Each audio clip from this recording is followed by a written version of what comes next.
न्याय सम्पादनको सार्वजनिक अख्तियारी प्रयोग गर्ने एउटा महत्त्वपूर्ण एउटा हामीले अल्टरनेटिभ डिस्प्युट रेजोल्युसन सिस्टमको रूपमा यसलाई बुझेका छौँ। त्यो लिटिगेसन प्रोसेसको एउटा अल्टरनेटिभको रूपमा एकदमै भायबल, एकदमै प्रभावकारी र एकदमै टाइम कन्ज्युमिङ जुन प्रक्रिया छ लिटिगेसन, त्यसको ठाउँमा टाइम सेभिङ र एकदम इकोनोमिक रूपमा र उद्योग वाणिज्य क्षेत्रले छिटो विवादहरूको समाधान खोजेको हुन्छ, छिटो विकासका कामहरू अगाडि बढ्नुपर्ने स्थिति हुन्छ।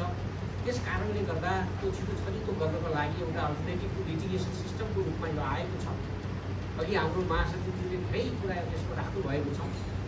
म त्यसमा अग्रसरता लिएर तालिम लिनुभएको छ। अघि गान्धी पण्डित सरले बडा राम्रोसँग यसको त्रिकोणात्मक र इन्टरडिसिप्लिनरी पार्टिसिपेसन पनि यहाँ छ र तालिमको आफैमा यसको फिचर, यसको गुण के छ त, यसको विशेषता के छ त भन्दाखेरि एउटा कुरा त यहाँहरू आर्बिट्रेसन प्रक्रियामा त्यो पक्षको विवादग्रस्त कन्ट्र्याक्टिङ पार्टीहरूको दाबी प्रतिदाबी र उनीहरूको प्रतिनिधिको रूपमा आर्बिट्रल के छ भन्दाखेरि त्यो बोर्ड समक्ष यहाँहरूले चाहिँ के छ भन्दाखेरि सहजीकरणको लागि त्यो व्यवसायिक रूपमा जान सक्नुहुन्छ। त्यो एउटा कुरा भयो। अर्को कुरा यहाँहरू आफै पनि उच्च अदालतमा अहिले उच्च अदालतलाई एपोइन्टिङ अथोरिटी छ र ओभरसाइटिङ एउटा एजेन्सीको रूपमा केही त्यस्ता गम्भीर त्रुटिहरू मध्यस्थ ऐन 2055 तथा 30ले निर्विषेध गरेका त्रुटिहरूको सन्दर्भमा त्यस बदलको लागि जान पाइने व्यवस्था पनि छ। त्यसले गर्दाखेरि त्यो प्रक्रियामा एउटा लयरको रूपमा र उच्च अदालतबाट चाहिँ नियुक्त हुने एउटा आर्बिट्रेटरको रूपमा सूचीकृत भएर एउटा मध्यस्थकर्ताको रूपमा पनि यहाँ रहन सक्नुहुन्छ। तेस्रो कुरा गान्धी सर भन्दै हुनुहुन्थ्यो कि हामीले यस्तो जनशक्तिहरूलाई अत्यन्तै हामीले धेरै सङ्ख्या पनि बढाउनु पर्नेछ, गुणस्तरीयता पनि बढाउनु पर्नेछ। यस्ता ट्रेनिङमा चाहिँ के छ भन्दाखेरि हातले मानव गर्ने संस्थाहरूको साथसाथै हजुरहरू जस्तो एउटा इनर्जेटिक एउटा रिसोर्स पर्सन र अब त आजसम्म यो प्रमाणपत्र नलिँदासम्म हजुरहरू प्रशिक्षार्थीको रूपमा हुनुहुन्थ्यो। अब हजुरहरू के छ भन्दाखेरि अब प्रशिक्षकको यस्ता तालिमहरूमा प्रशिक्षकको रूपमा पनि त्यो क्षमता पनि सँगसँगै साइमल्टेनियसली यहाँहरूले आर्जन गरिरहनु भयो। वास्तवमा यो अत्यन्तै महत्त्वपूर्ण कुरा लाग्यो मलाई र म यहाँहरूलाई हार्दिक बधाई दिन चाहन्छु र म के अपेक्षा गर्न चाहन्छु भने यो व्यवसायमा फेरि कति सजिलो छ, कति फ्लेक्सिबल छ भने एउटाभन्दा बढी व्यवसाय उनीहरूले साइमल्टेनियसली पनि अगाडि सार्न सक्नुहुन्छ। आफ्नो पर्मानेन्ट एउटा इन्जिनियरिङ हो, पेसा लयर हो अथवा कुनै व्यवस्थापक हो, कुनै संस्थामा आफ्नो त्यहाँ जिम्मेवारी छ भने त्यो जिम्मेवारीलाई चाहिँ समय मिलाएर चाहिँ यदि कन्ट्र्याक्टिङ पार्टीहरूले डिस्ट्रिक्ट पार्टीहरूले पत्याए भने र उच्च अदालतले पत्यायो, त्यहाँ सूचीकृत गरेर पत्यायो भने बोर्डमा पनि जान सक्नुहुन्छ, न्यायकर्ता पनि बन्न सक्नुहुन्छ। त्यस्तै पक्षहरूले पत्यायो भने एउटा चाहिँ सहजीकरणको लागि त्यहाँ प्रतिनिधि भएर चाहिँ एउटा लयरको रूपमा पनि जान सक्नुहुन्छ। र यस्ता तालिम प्रदायक संस्था नेप्काले पत्यायो, त्यहाँ सूचीकृत भयो, नेप्काको सदस्य बन्नुभयो र नेप्काले पत्यायो, यस्ता ज्ञानपुञ्ज स्कुल अफ लिडरसिप जस्ता संस्थाहरूले पत्यायो भने यो के छ भने आवधिक रूपमा त्यो ट्रेनरको रूपमा पनि जान सकिन्छ। त्यसले गर्दा यो सबै व्यवसाय जस्तै हामी न्यायाधीश छौँ। अब आज चाहिँ यहाँ विशेष अनुरोध गर्नुभयो। अब मैले त उच्च अदालतमा बसेर धेरै कमर्सियल प्रकृतिका मुद्दाहरू पनि हेरेँ, आर्बिट्रेसनका मुद्दाहरू पनि हेरेँ, नियुक्तिका कुराहरू पनि हेरेँ। यसको महत्त्व अलिक बढी त्यहाँ जसले हामीले हेरेका छौँ हामीलाई अलिक बढी महत्त्व लाग्छ। तसर्थ यो न्यायपालिकाको, न्याय प्रणालीको र न्याय सम्पादनभन्दा टाढा छैन यो कुरा।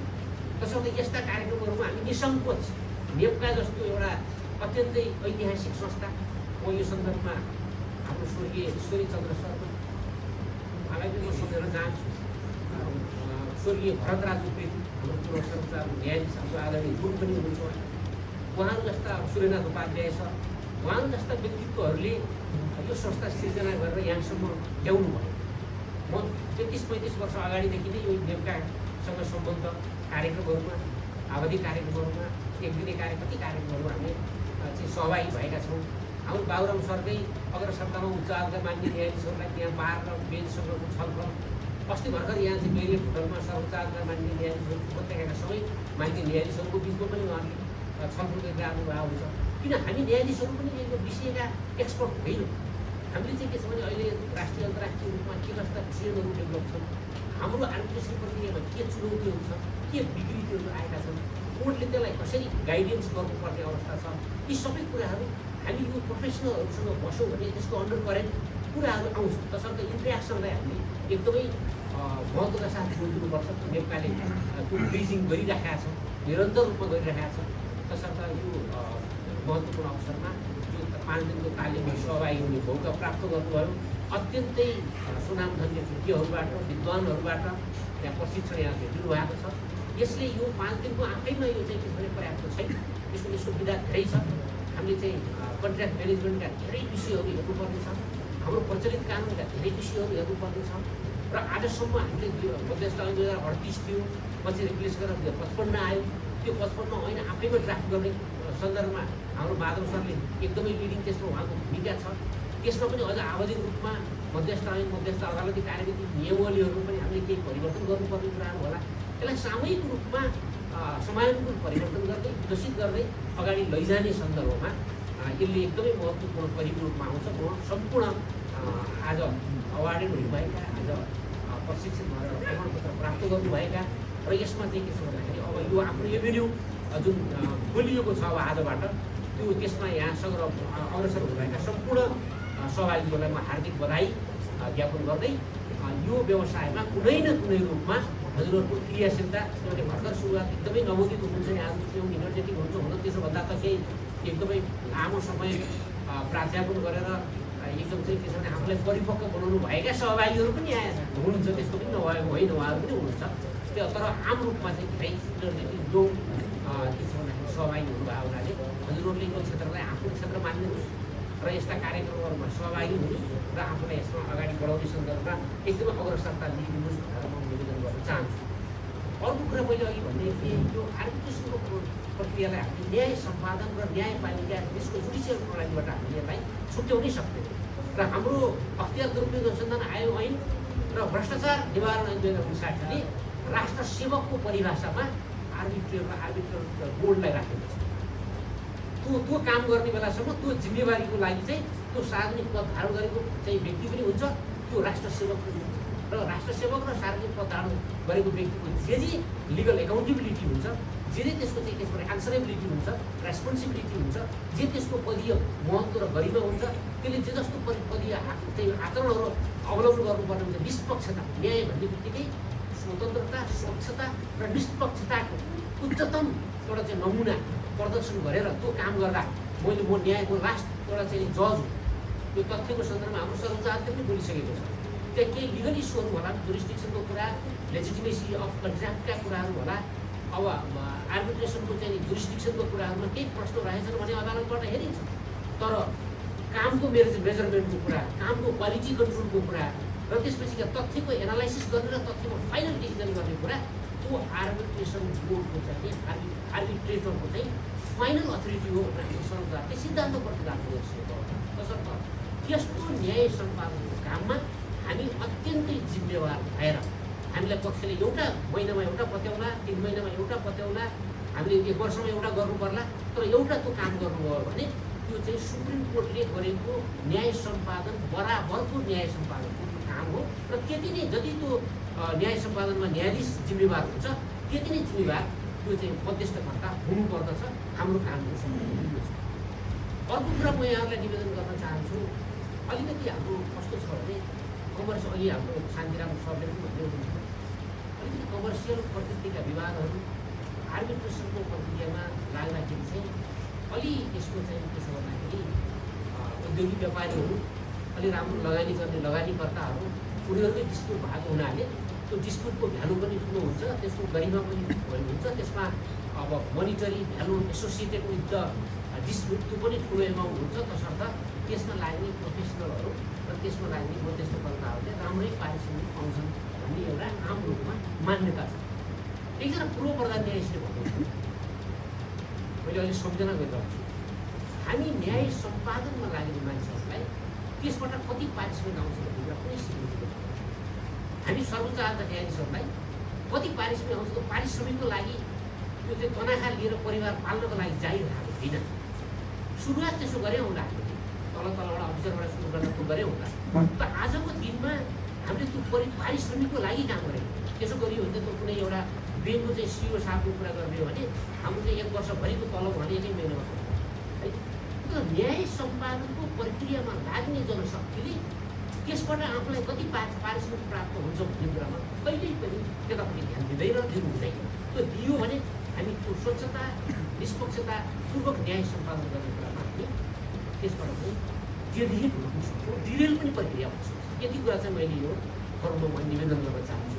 आउने कुरा आउँछ, जस्तै म सर्वोच्चको न्यायाधीशको रूपमा काम गरेपछि मलाई पारिश्रमिक आउने कुरा ब्याङ्क मार्फत भुक्तानी हुन्छ, आउने कुरा आउँछ।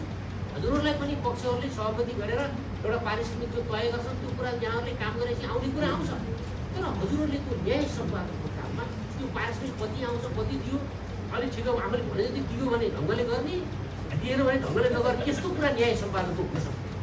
आधारभूत रूपमा मैले यहाँलाई भन्नु खोजेको कुरा त्यो न्यायका उच्चतम मूल्य मान्यताहरू चाहे जतिसुकै त्यसमा त्यसको पारिश्रमिक होस् त्यसमा हामीले चाहिँ कम्प्रोमाइज गर्नु हुँदैन। यो कुरा म दोस्रो निवेदन गर्छु। त्यस्तै यो प्रक्रियामा अघि बाबुराम सरले भन्ने कुरा मैले सम्झिरहेको छु। हामी अलिकति उच्च अदालतमा काम गर्दा पहिलो त हामीले त्यो प्रत्येक उच्च अदालतमा मध्यस्थकर्ताहरूको सूची प्रत्येक वर्ष सूचीलाई सूचीकरण गर्ने र सूचीलाई अद्यावधि गर्ने भन्ने हाम्रो अदालती ऐन नियममा त्यो व्यवस्था छ।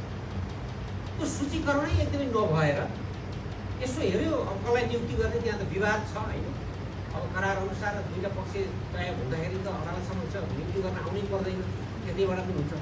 तर हाम्रो कस्तो छ सामाजिक एउटा संरचना भन्दाखेरि कन्ट्र्याक्चुअल अग्रिमेन्टमा प्रवेश गर्दा काम गर्दा एकदमै सौहार्दपूर्ण सुरु गर्ने, बिचमा सानसानो कुराहरू आयो भने अत्यन्तै शत्रुतापूर्ण सम्बन्धमा त्यो परिणत हुने र आफैले सम्झौतामा स्वीकार गरेको आर्बिट्रेसनको प्रक्रियामा आर्बिट्रेटर नियुक्ति गर्दै भन्दा पनि मुख अन्ततिर फर्काएर त्यो पक्ष लतारेर उच्च अदालतमा नियुक्तिको लागि जानुपर्ने हेर्नु चाहिँ बाध्यता।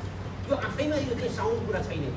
त्यो त उसले अब एग्रिमेन्टमा के छ भने कुनै डिफ्रेन्सिएसनहरू आयो, डिस्प्युट आयो भने हामी आर्बिट्रेसनबाट गर्छौँ, प्रत्येकको चाहिँ आफ्नो हुन्छ, त्यसपछि दुईजनाले छानेको त्यसको के छ त्यसको एउटा चाहिँ चियरको रूपमा काम गर्छौँ भन्ने कुरा त सामान्यतया त्यो मानिने कुरा हो। त्यो नआइसकेपछि उच्च जान्छ। उच्च गएपछि त्यसमा मैले कसैलाई पनि ब्लेम गर्छु, न्यायाधीशलाई मात्रै पनि म ब्लेम गर्दिनँ, लयरलाई पनि म ब्लेम गर्दिनँ। हामी लयर न्यायाधीश सबै मिलेर के गरेका छौँ, यो एपोइन्टिङदेखि नै यसलाई लिटिगेसन बनाएको छ है। है उहाँले भन्नुभएको कुरा त्यतैतर्फ हो भन्ने मलाई लाग्छ। यसलाई लिटिगेसन बनाएका छौँ। मैले उच्च अदालत पाटनमा 5 वर्ष पुरानो जबकि कानुनमा 60 दिनभित्र नियुक्ति गर्नुपर्छ भन्छ। हाम्रो मध्यस्थ अहिले 60 दिनभित्र नियुक्ति गर्नुपर्छ भन्छ। लयरहरू चाहिँ अर्को त्यो निषेधाज्ञामा जोड्ने हो कि अर्को रिटमा लगेर जोड्ने हो कि अर्को चाहिँ पुरातन मुद्दामा लगेर त्यसलाई जोड्ने हो कि लगाउ गरेर राख्ने सीमान भन्न आउँछ। लयरहरूसँग हामी इजलासबाटै पनि कतिपय त सीमाहरूले लगाउ भन्नु भन्यो, आज हेर्नु परेन, आनन्दै हो लगाउ इजिली राखिदिनु। हामी जस्तो न्यायाधीश कहाँ हुन्छ यो जोड्ने कुरा हो र? तपाईँको यहाँको लिटिगेसन त आफ्नो प्यारलली जान्छ अगाडि। तपाईँले त पहिला नियुक्ति त्यसले बोर्ड गठन गर्नु पऱ्यो, त्यहाँ दाबी पेसा त्यसले काम गर्नु परेन, त्यसलाई नजोड्नुहोस्, जोड्न मिल्दैन यसलाई। यो त हामीले 60 दिनभित्र चाहिँ नियुक्ति गर्नुपर्ने कुरा तपाईँको 3-4 वर्ष भइसकेछ, त्यो हुँदैन भनेर हामीले लगाउ नगरेर त्यसलाई नियुक्तिको कुरालाई टुङ्गिएका पनि छौँ हामी। तसर्थ यो त्यहाँबाट सुरु हुन्छ।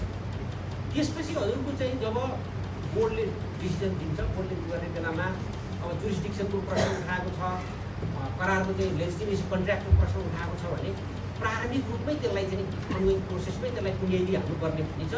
हाम्रा आर्बिट्रेटरहरूले त्यसलाई पनि थाँकिराख्नुहुन्छ, एकैचोटि बोलाउला भन्नुहुन्छ, थाँकिराखिदिनुहुन्छ। त्यसले गर्दाखेरि अनि ल मैले बेलैमा चाहिँ के छ भने यो लेजिटिमेसीको पिटिसन उठाएको थिएँ, जुरिस्डिक्सनको पिटिसन उठाएको थिएँ, त्यो पनि प्रश्न उठाइदिन र एकैचोटि अवार्डमाथि आएर अनि अब मानिलिउँ त्यो चाहिँ जिल्लाहरूले गरेको फैसला हो, एक तह पुग्न जानै पर्छ जस्तो गरेर उच्च अदालतमा आउँछ है।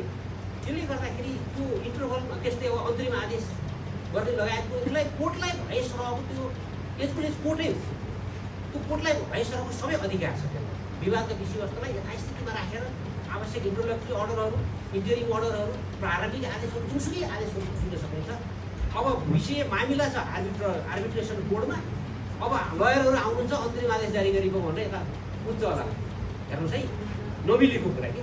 त्यसले गर्दा यो हामीले मिलाउनु पर्ने धेरै कुराहरू छ र हामीले चाहिँ के छ उच्च अदालतले जब त्यो त्यहाँ चाहिँ बदरको लागि अवार्ड बदरको लागि आउँछ अनि हामी पनि उयो अभ्यस्त त्यो अरू मुद्दाहरूमा अभ्यस्त भइरहेको हुनाले कोही फाइल झिकाउने अनि धजी गर्ने त्यसका सबै जति दिनभरि बहस गरेको त्यसका तथ्य पनि सुन्ने। अहिले मैले भने नि मेजरमेन्टका कुरा, तथ्य केलाउने कुरा, त्यहाँभित्रको एक्सपर्टिज त त्यो मध्यस्थ गर्दै हो। त्यहाँ अदालत प्रवेश गर्ने नि अदालतले त त्यो दबाब 30ले जुन आधार 4वटा आधार दिएको छ त्यो आधारमा मात्रै हेर्ने हो। अनि हामी हेर्दा 2-3 दिनसम्म राखेर पनि गर्ने। कहिले के छ भन्दाखेरि कोर्टै डिरेल भएर चाहिँ अलिक तथ्यमा पनि बोल्न थाल्ने। त्यसपछि त अघि उहाँले भन्दै त सर्वोच्च जानै पऱ्यो, त्यो पक्ष त जानु परेन। अब उच्च अदालतले आफ्नो चाहिँ के छ भन्दाखेरि त्यो दफा 30को चाहिँ दायराभित्र उच्च अदालतले बस्दिएन भने अब त फाइनल कोर्ट चाहिँ के छ भने इन्टरप्रिटर त अब सुप्रिम कोर्ट रिटबाट त जानै पऱ्यो। त्यसले गर्दा यो कारणले पनि हाम्रा अलिकति एउटा लिटिगेसन जस्तो अलिक डिले हुने त्यो प्रक्रिया जस्तो भइरहेको छ। त्यसले गर्दा अलि प्रोफेसनलहरू बढी नभएर पनि प्रोफेसनलहरू र प्रोफेसनलहरूमा यसको चाहिँ वास्तविक यसको चाहिँ एक्सपर्टिज यसको कसरी काम गर्नुपर्ने हो भन्ने कुरा यसको चाहिँ वास्तविक ज्ञान नभएर पनि सायद यस्तो हुन सक्छ। अर्को फेरि यता हाम्रो हामी त माधव सर हामी त सरकारी सिस्टममा पनि धेरै वर्ष बसेर काम गऱ्यौँ, सरकारको सचिव सुब्बा पनि भयो। हाम्रो सरकारका सरकार त कन्ट्र्याक्चुअल चाहिँ के छ भने एग्रिमेन्टमा प्रवेश गर्दा त उनी एउटा व्यक्ति सरुवा जान्छ नि, उसले व्यक्ति सरुवा जान्छ। अटोनोमी अफ पार्टी त्यसले पनि यहाँ प्रयोग गरिरहेको हुन्छ। तर जब के छ भन्दाखेरि विवाद पर्छ, विवाद परेपछि त पार्टीको विवादको एउटा पक्ष त सरकार हुन्छ, सडक विभाग होला, सिँचाइ विभाग होला, अर्को कुनै आयोजना होला। त्यसले तिर्नुपर्ने कुरा त राज्य कोषबाट जान्छ। अनि राज्य कोषबाट 1 रुपियाँ तिर्नु पऱ्यो भने पनि 1 करोड तिर्नु पऱ्यो भने नि यो त पब्लिक पोलिसीको इस्यु हो भनेर तानेर जबरजस्ती के छ भने सर्वोच्च अदालतमा रेट जाने नै एउटा किसिमको छ। सर्वोच्च अदालतले भनिसकेको छ तिमीले यहाँ सोभरेन के छ भने कुनै पनि किसिमको अधिकार विशेषाधिकार क्लेम गर्न पाउँदैन सरकारले एजेन्सीहरूले। तिमीले एउटा चाहिँ दुइटै इक्वल फुटिङमा हुन्छ तिमीहरू, प्राइभेट पार्टी र तिमी चाहिँ इक्वल फुटिङमा हुन्छौ, तिमीहरूलाई बराबर कर्तव्य र दायित्वहरू हुन्छ भनेर चाहिँ सर्वोच्च अदालतले बोलिसक्दाखेरि पनि अनि उनीहरू चाहिँ के छ भन्दाखेरि यसरी बढी चाहिँ आर्बिट्रेसनतर्फका विभाग र निर्णयहरू अलिक बढी कोर्ट प्रक्रिया लिटिगेसन प्रक्रियामा फेरि आएर अब हामी छिटो गर्ने भनेको एउटा नाम लिन्छु मैले, दामोदर रोमोयो भन्ने एउटा चाहिँ के छ भने डिस्प्युट हो। त्यो डिस्प्युट मलाई लाग्छ 38-40 वर्ष भयो जस्तो लाग्छ। 38-40 वर्ष भयो, त्यो अझै पनि टुङ्गिया जस्तो लाग्यो। हेर्नुहोस् त हाम्रो हालत, आर्बिट्रेसनको हालत। त्यसले गर्दाखेरि अघि बाबुराम सरले भन्नु म यति रेस्पेक्ट गर्न चाहन्छु कि हामी यताका प्रोफेसनलहरू, आर्बिट्रेटरहरू, अदालतका न्यायकर्ताहरू, न्यायाधीशहरू हामीले यो आर्बिट्रेसनको क्षेत्रलाई जुन ग्लोबल्ली जसरी यो विकसित भएर आएको छ त्यसका जो इन्टरनेसनल मोडलहरू बनेका छन् र यसको जे आवश्यकता हो हाम्रो कानुनी संरचना जे छ त्यो अनुसार यसलाई चाहिँ एकदमै प्रोफेसनल्ली अगाडि बढाउनको लागि, प्रम्प्टली अगाडि बढाउनको लागि यसलाई विशापास गरेर यो आर्बिट्रेसनको प्रक्रियालाई लिटिगेसनतिर रूपान्तरण गर्दै लैजान जुन के छ भने बढी त्यतापट्टि टिटेड हुनु खोजेको हो कि भन्ने यो हामी सबैले महसुस गऱ्यौँ। उहाँको त्यो मन लाग्छ, उहाँको भनाइकोमा त्यही बुझेँ मैले। तसर्थ त्यसमा हामी सबै मैले अहिले यहाँ हामी गर्छौँ, म यसो गर्छु भनेर भन्ने कुरा होइन। हामी रेटेड रूपमा डिभिजन बेन्चमा फुल बेन्चबाट हामी काम गर्छौँ होइन। आएको ठाउँमा चाहिँ हामीले आफ्नो क्षमता आफूले जति बुझिएको छ त्यो क्षमताको अनुसार हामी पक्कै पनि त्यहाँ भूमिका निर्वाह गर्छौँ नै। तर यसमा हामी बारले पनि र डेप्काले पनि र चाहिँ के छ भने प्रोफेसनलहरू र हामी न्यायकर्ताहरू सबै मिलेर यसपछि हामी अगाडि बढ्नुपर्छ भन्ने मलाई लाग्दछ। अब यसमा अलिकति केही इस्युहरू म हजुरहरूको अगाडि राख्न चाहन्छु। त्यो पब्लिक पोलिसीको हाम्रोमा यति अझै क्याटेगोरिकली व्याख्या भएको छ। बाहिर इन्टरनेसनल कोर्टहरूले त धेरै व्याख्या गरिसकेका छन्। यो हाम्रो खास गरी हाम्रो मध्यस्थ ऐन 2055 चाहिँ न्युयोर्क कन्भेन्सनकै स्पिरिटमा छ।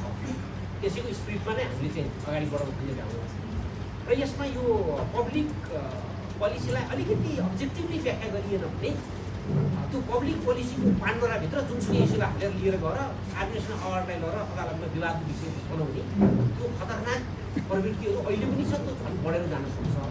तसर्थ त्यस्तो इस्युहरूमा अझै हामी चाहिँ कोर्टबाट चाहिँ अझ क्लियर कट रूपमा व्याख्या हुन जरुरी छ कि जस्तो मलाई लाग्छ।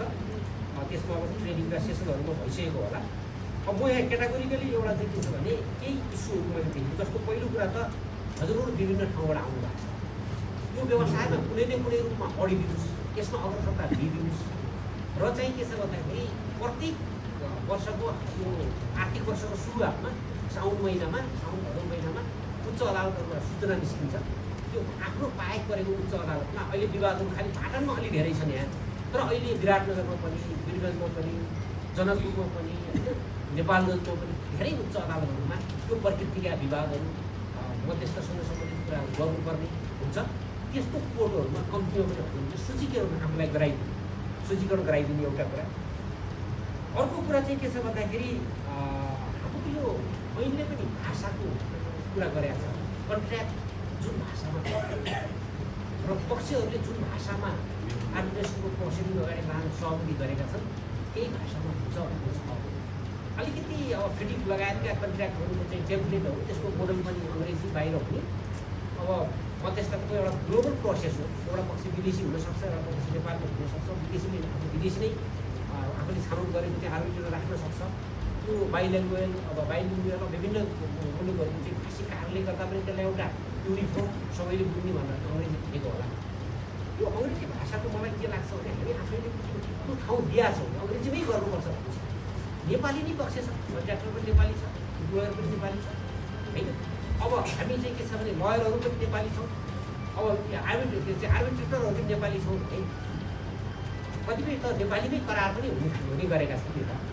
अनि त्यो नेसनली त्यो के छ भन्दाखेरि आर्बिट्रेसनको प्रोसिडिङ र त्यो त्यसको अवार्ड अङ्ग्रेजीमै आउनु भयो किन यो भनेको हाम्रो अदालतमा यो आउँछ, नियुक्तिमा आउला बदलमा आउला, त्यो सम्झौता र अवार्ड त चाहिएपछि के छ भन्दाखेरि त्यो अङ्ग्रेजी कपी पेस गर्ने आउँछ।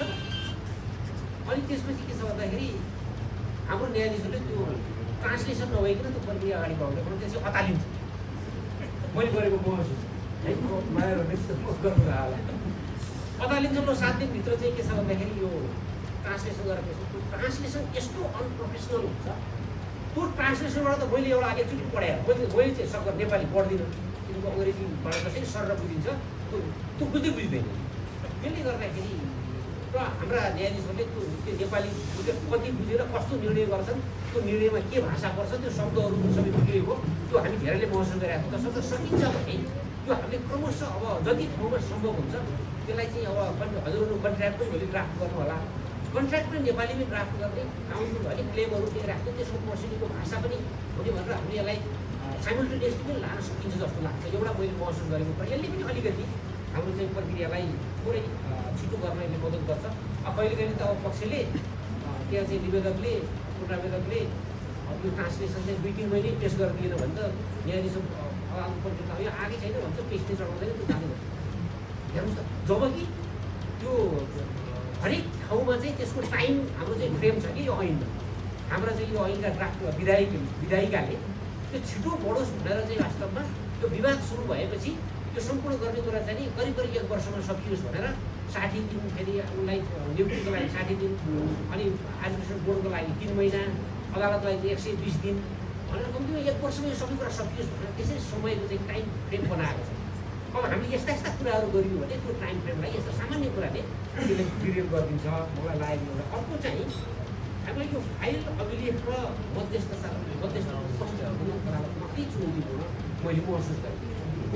अब हामी अलिकति अदालत भन्ने बित्तिकै त्यहाँ पर्ने बित्तिकै त्यो अब यो प्रोसेसको कुरा चाहे नेचुरल जस्टिसको चाहिँ परिपालना भएन भन्ने प्रश्नहरू उठिनु रहेछ भनेदेखि त फाइलबाट हेर्नु पर्ने, सूचना दिइएन, सूचना तामेल कानुनले भनेअनुसार तामेल भएको छ कि छैन, सबै कुरा त हेर्नु पर्यो। अब कानुन ऐनले त भनेको छ यो सकिएपछि 1 महिनाभित्र निर्णय दिनुपर्छ, त्यो निर्णय दिएपछि उसलाई सूचना पनि दिनुपर्छ र त्यो फाइल सम्पूर्ण अभिलेख मेन्टेन गरेर त्यो कार्यान्वयन गर्ने सम्बन्धित जिल्ला अदालतमा यो फाइल चाहिँ पेस गर्नुपर्छ मध्यस्थकर्ताले भन्ने व्यवस्था छ। तर कतिपय मध्यस्थकर्ताले ल्याएर नेप्कामा छोडिदिनु रहेछ फाइल। अब त्यो त बोर्ड त उठ्यो, सदस्य कहाँ पुग्नु हो होइन, त्यो फाइलै फेला पर्दैन, कति समयसम्म फाइल फेला पर्दैन। अनि कतिमा त फेरि हाम्रो अदालतले चाहिँ नि सम्बन्धित मध्यस्थकर्तालाई नै एकचोटि गाएर बुझौँ न भन्ने पनि हुन्छ। अब मध्यस्थकर्ता कहाँ पुगिराख्नु भएको हुन्छ, कुन काममा हुनुहुन्छ, यो प्रक्रियाले पनि अलिकति हामीलाई चाहिँ गरेको छ। यसलाई कसरी व्यवस्थित गर्न सकिन्छ, कानुनमा त्यो समस्या छैन, अलिकति कार्यान्वयनमा मैले देखाएको छु। अर्को चाहिँ यो पुनरावेदन सर आउने कारवाही हुने विलम्ब हुने कुरा मैले राखेँ।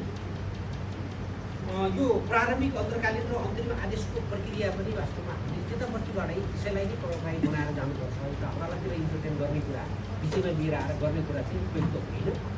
त्यो कुरामा हामीले पर्याप्त रूपमा चाहिँ ध्यान दिनुपर्छ भन्ने मलाई लाग्छ। र अब हजुरहरू यहाँ सुरुवात भएपछि यहाँ छलफल धेरै कुराहरू निस्क्यो होला। केही कुराहरू अब अघि भन्दै हुनुहुन्थ्यो एकदमै अरू फन्डामेन्टल राइटको चाहिँ रियलाइजेसन गर्न उपचारको लागि अदालतमा डेपुटी गए जस्तो पनि होइन। र आर्बिट्रेसनको प्रक्रियामा या त्यसलाई चाहिँ उच्च अदालतबाट हेर्दाखेरि यसमा गम्भीर त्रुटि भएको रहेछ भने अब सुप्रिम कोर्टले फेरि आर्बिट्रेसन चाहिँ अहिले मैले भने यो पब्लिक पोलिसीको व्याख्या गर्ने, लिमिटेसनको व्याख्या गर्ने, लेजिटिमेसी अफ कन्ट्र्याक्ट गर्ने होइन, कन्ट्र्याक्ट सम्बद्ध हो कि होइन, अथवा मध्यस्थकर्ताको अधिकार क्षेत्रभित्र पर्छ कि पर्दैन कतिपय कुराहरू भन्ने सन्दर्भमा कतिपय इस्युहरू सुप्रिम कोर्टबाट व्याख्या भएलाई सानै रूपमा विकसित हुनुपर्ने पनि जरुरी हुन्छ कतिपय विषयहरूमा। त्यसमा त्यस्ता इस्युहरू सर्वोच्च अदालत पुग्छन्, हामीले चाहेर पनि नचाहेर पनि कुराहरू पुग्छन्। अब सर्वोच्च अदालतबाट यसै सन्दर्भमा मैले अघि भने नि यो तथ्य केलाउने, मेजरमेन्ट गर्ने, त्यसको तथ्यको सम्पूर्ण डिसिजन गर्ने त मध्यस्थमा कस्तो राम्रो सिद्धान्तहरू दिइरहेको छ। त्यस्तै एउटा के छ भन्दाखेरि त्यो निर्माण कार्यकै सन्दर्भमा चेक दिएर चेक अनादर भएछ। चेक अनादर भएपछि त त्यो पैसा ब्याङ्कबाट नआएपछि त निर्माण कार्यमा त त्यो ठेकेदारले आफैले पैसा खर्च गर्नु पऱ्यो नि त। गरेपछि त्यो खर्चको रिभर्समेन्टको इस्यु रहेछ। अब मध्यस्थकर्ता पनि अदालतले हुन्छ कहाँ तिमीले यो सम्झौतासँग सम्बन्धित विषय हो होइन, त्यो चेक अनादरको त अर्कै कुरा हो, त्यो त अदालतमा गएर लिनु पो पर्छ भन्ने टाइपले त्यस्तो भएकोमा सर्वोच्च अदालतले के भनेको छ भने यो निर्माण कार्यमै खर्च भएको यसैसँग सम्बन्धित चेक अनादर भएको र त्यसले समयमा पैसा प्राप्त नगरेर आफूले लगानी गरेर गर्नु परेकोमा त्यसको रिभर्समेन्ट त त्यही निर्माण कार्य त्यही सम्झौतासँग सम्बन्धित हुन्छ नि भनेर पनि सर्वोच्च अदालतले बोलेको छ। त्यस्तै के छ भन्दाखेरि यो मध्यस्थकर्ताले पनि आफ्नो स्वविकीय, जस्तै हामीले रिट जुरिस्डिक्सनमा न्यायाधीशले जति स्वविकीय त्यसलाई इक्विटी पनि भनिन्छ, एउटा डिस्क्रिसनरी, एउटा कोर्टको डिस्क्रिसनरी उपचार पनि भनिन्छ। मध्यस्थ त्यस्तो होइन। सर्वोच्च अदालतले भने सम्झौताको शर्त र दायराको अधीनमा रहेर मध्यस्थकर्ताले काम गर्नुपर्छ। मध्यस्थकर्तालाई कुनै स्वविकीय उसले आफूलाई लाग्यो भनेर कुनै आफ्नो तर्फबाट चाहिँ लिनु पाउँदैन उसले, र त्यस्तो गरियो भने त्यो एक्सेस अफ जुरिस्डिक्सन हुन्छ भनेर पनि सर्वोच्च अदालतले बोलेको रहेछ। त्यस्तै यो मैले अघि नै भनिसकेँ कि त्यो सोभरेन एउटा चाहिँ इम्युनिटी या सोभरेन पावर विशेषाधिकार क्लेम गर्ने क्या सरकारी निकाय मिल्दैन भन्नेमा पनि धेरै मुद्दाहरू त्यस्तो बोलेको छ। तसर्थ हजुरहरूले यो कोर्टको जुरिस्प्रुडेन्सलाई पनि सँगसँगै अगाडि लैजाउँ, हेरौँ, राम्रोसँग एक्सपेक्ट गरौँ र कन्ट्र्याक्ट म्यानेजमेन्ट र आर्बिट्रेसनको प्रक्रियामा त्यसमा चाहिँ निरन्तर रूपमा आफूलाई अभ्यस्त बनाएर अगाडि लगेर आज यी संस्थाहरूले देवकाले र के छ भन्दाखेरि ज्ञानपुर स्कुल अफ लिडरसिपले जुन उद्देश्य राखेर हजुरहरूलाई यो आयोजना गरेको छ त्यो उद्देश्य चाहिँ साकार हुने गरी र यस्तै के छ भन्दाखेरि प्रोफेसनलहरू त्यसलाई चाहिँ क्यास्केडिङ उसमा चाहिँ त्योभन्दा धेरै यसलाई डबल त्यसलाई के छ भन्दाखेरि केब्बर यसको चार दोब्बर यसलाई बढाउँदै अगाडि लैजाने सन्दर्भमा पनि यहाँ भूमिका रहोस्। यहाँहरूलाई यो प्रक्रियामा एकदमै अग्रसर भएको हामीले भेट्न पाइयोस्। न्याय सम्पादनका विभिन्न चरणहरूमा, गल्छडाहरूमा, ती घुम्तीहरूमा हामी निरन्तर चाहिँ भेटघाट गर्ने मौका पनि प्राप्त होस्। यति भन्दै यो महत्त्वपूर्ण कार्यक्रममा मलाई आमन्त्रण गरेर यो मौका प्रदान गर्नुभएकोमा यहाँ विज्ञ व्यक्तित्वहरूका केही भनाइहरू मैले आफूले सुनेर पनि त्यसबाट लाभान्वित हुने मौका पाएँ। कति धेरै म आफूलाई पनि लर्निङ भयो यति फोटो अवधिमा पनि र यहाँहरू समक्ष पनि यी भलाकुसारीका केही समयहरू बिताउनु मैले पाएँ। यति कुरा राखेर म आफ्नो भनाइ त्यही अन्त्य गर्छु। हस्त धन्यवाद।